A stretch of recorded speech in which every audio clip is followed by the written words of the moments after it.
So the Pacific teams, we've actually seen them. We've seen them back in week 1, apart from the Seoul Dynasty.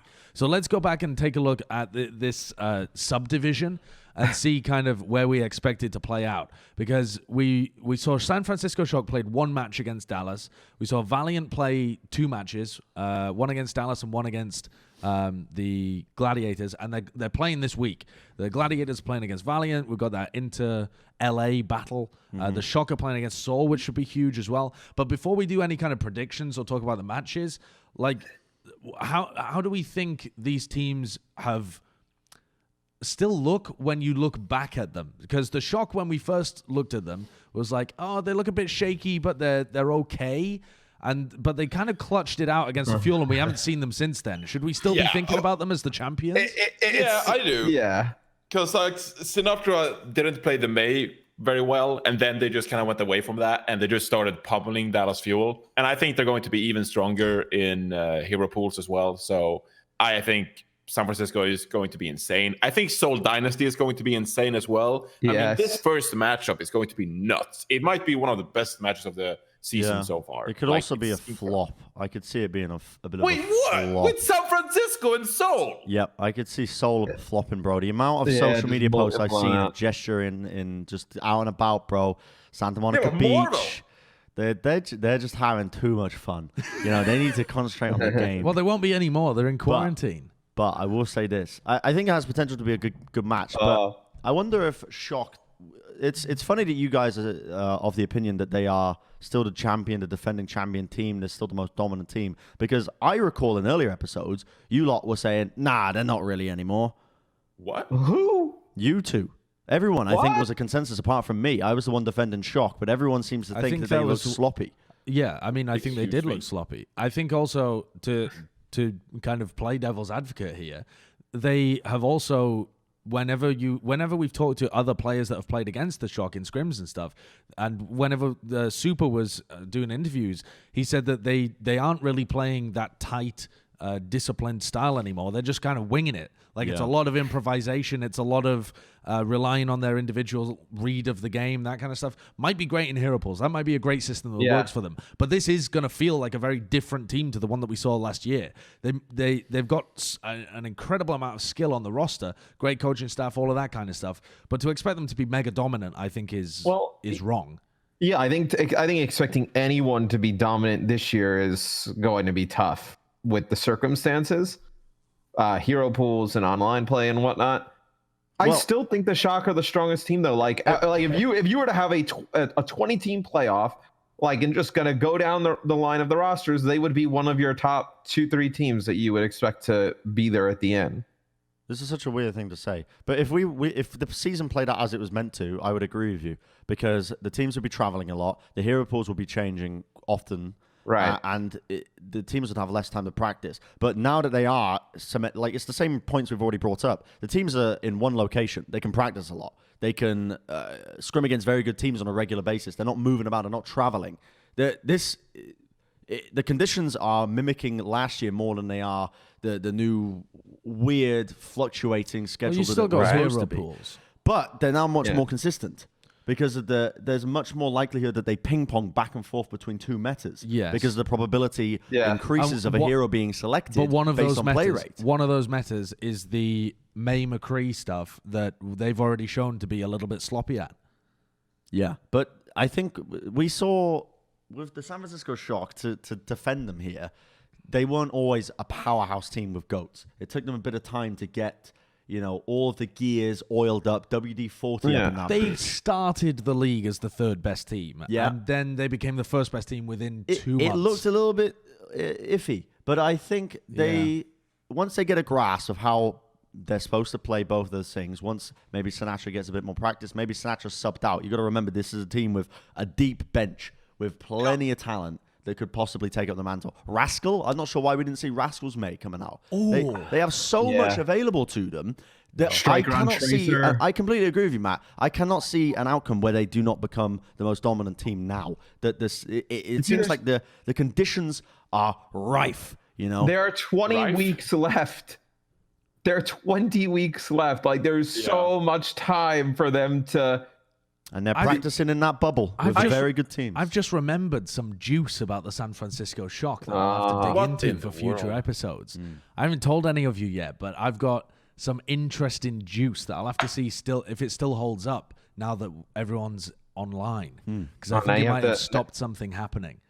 Okay, all right. Anyway, we'll revisit that at a later time. Let's Am I talk allowed about to speculate. Well, you're just gonna say that. I'm just gonna have some juice and just leave us hanging. Yep. You're not even leaving us hanging. You're leaving like 30k people hanging. I don't know what. How dare I don't you? know what they've told him, but if I was to speculate, you've dropped too much information. I have to dig deeper. Go on then. You said because you said the conditions have changed. So the only thing that's changed is no more traveling, consistent schedule, something to do maybe with scrimming, internal scrims, something maybe to do with his little smirk on his face. Look at it. Yeah, because you're miles away. I'm getting there. No, you're miles away. I'm finding it. You're miles away. Get the Reddit detectives on it. Give me a week and I'll break him. Get the Reddit detectives on it. Anyway, there may be some juice there that the Plat Chat crew can spill across later weeks, or maybe not. You know, we'll just sup at our own. We've never spilled any juice on this show. I've got the Custer's Kill Steal No Leaks shirt on. Nice.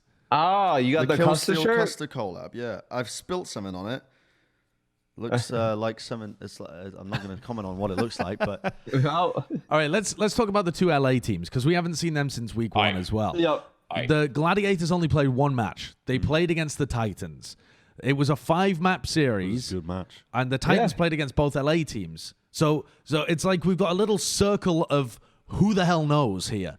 But the Titans basically played the Rhine Diva stuff and then played a little bit of the Genji. Rhine Orisa. No, that was to counter the Genji.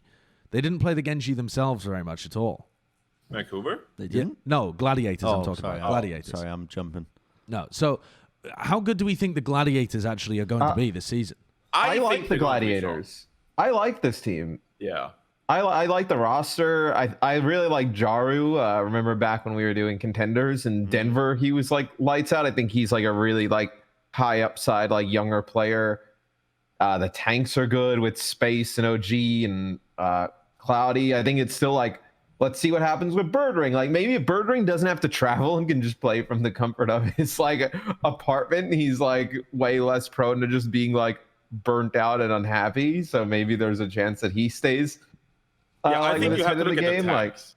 The tanks Yeah. primarily is going to be like the leading factor for this team because I think OG looked really good on the Winston, that one map they played it on Dorado. And if they can continue to perform like that in a lot of matches and just facilitate their DPS players, because like I don't think their DPS players is like the best in the world or anything. But if they can just let them like frag out and do their thing, I think this team is going to be very strong. But I say that and I'm like, Pacific is stacked. I'm like, okay, so they're good. They seem to objectively have the worst DPS players in their division right now. Right. When you compare them to even against Dallas with Decay and Doha, when you compare them even to Valiant with KSP and KSF, where would you rate their tank line though compared to those other teams? I mean, I think their tank line's pretty up there. I don't know. I'd have to go through it in my head, but I feel like they're worse than the San Francisco Shock, worse than the Vancouver Titans.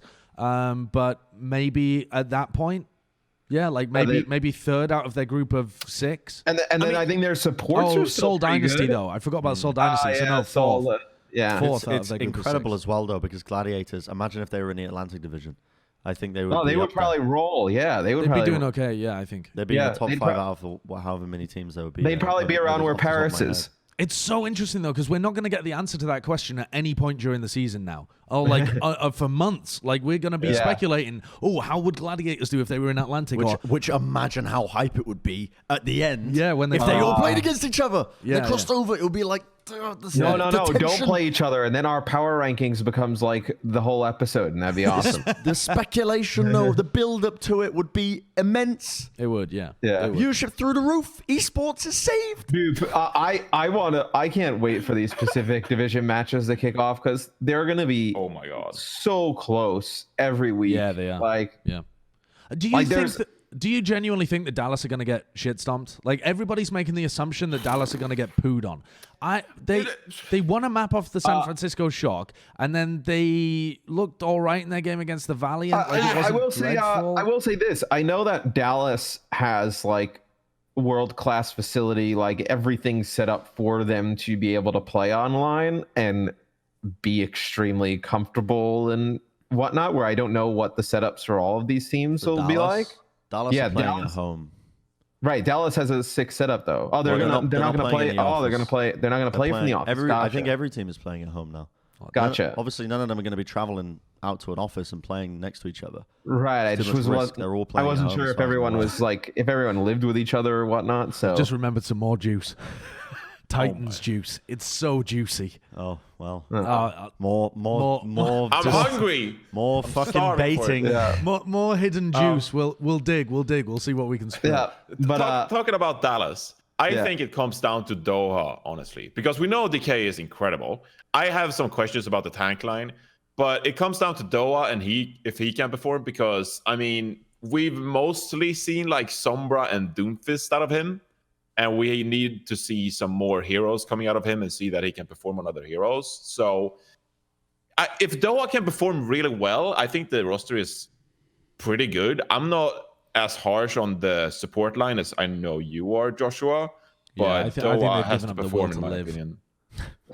I look might at have, Unco and actually. Close's eyes, and they just don't have the desire to be anymore. Hey, It's just- Crimso, dude. The eyes are glassed over. Crimso, don't give me Crimso. Get out of here. I think What? Rank Crimso compared to the rest of the flex supports in Owl, Johnny. Rank him. Yeah, but I mean, we Where can is look he? at some. Where is he? Where is he on paper? He But goes, I don't have all the "Yeah, players in but, front of me. I don't have Work the from the sheets. bottom, Johnny. Work from the Where bottom. are I'll, the I'll give you a sheets? hint. I'm googling. There should just be a tab like all The- flex supports in Overwatch League. I mean, okay. I mean, look. It's an impossible task. He's good. Yes. Okay. Look, All right. Very solid. Very solid. raving should we do predictions for this week? Yeah. Well, what do you think about the Valiant? That's the last team that we haven't talked about in that division because Oh, we true. saw Do you them. think Lastro is better than Crimso? Yes, I absolutely do. Absolutely, Okay. yes. Lastro Okay. was actually superb in their game when they played against So Dallas, was Rain. and then when they played against Titans. Rain was really good too. He was good then. Yeah, Rain also super aggro. Like I think the Valiant have kind of got shafted in that they figured out this meta pretty early. I don't think that they were the best team in the world at it, but I think they kind of got a could've good got read some on it easy pretty early wins. on. They got and they could denied have a got some few easy easy wins. wins. Yeah. They- Well, and they luckily for didn't. them- They went 1-1. Luckily for them, the season doesn't mean as much these days, Yeah, right? Yeah. That's a positive for them. Look at Gig just Yeah, going I for mean, that Gig is- shad charge into the back line. That's all those years of playing in the NFL. Has I think Geek this is ever it. played Winston? Has Gig played Winston? Yes, he has, and it looks okay. When I was watching some of his contenders VODs, it looked all right. But it's impossible to tell because he's playing in contenders. He's playing against not great competition. Sideshow doing the Lord's work, dude. Watching contenders VODs. I think- dude. The only person. I had one view and it was doing me. God's work, bro. I like Valiant as a team. I still hold the opinion that the most important components of a team, I think, are the coaching staff. Oh, which here is he a- goes. it- The coaching it's- simp back on his jersey. I'm not gonna go. I'm not gonna go on and on about it. I mean, I do go on about the coaches a lot, but I hold that belief. Tell us about the coaches of the Valiant. Packing 10, I got a lot of respect for him as an individual, as well as Is the he other because he ones wants as to well. play Counter Strike with us? Who have they got? Stroop. I also heard it like Stroop. Gumba. Stroop. I think Gumba's got a really good analytical mind on him. He So does, does Stroop. Packing 10 provides this authoritative figure. Reprise. I really like the support staff behind the Valiant, and the Valiant. When I spoke to them as well, they thought really hard about what players they wanted to pick up, and I think they were one of the teams that did the most trials They did, coming yeah. into this. Yeah. They Yeah, what did tested Packing 10 say? Like so many players. he said Yeah. hundreds. Like hundreds of players. Yeah. Valiant trialed so many players, so they really narrowed down who they wanted. That's why I think that this team is. I don't think people are going to be sleeping on them as much after we've seen them come out swinging in that first week. But I still think people would underestimate them in the group that they're in. I think they will Yeah. lose heavily in the group that they're in.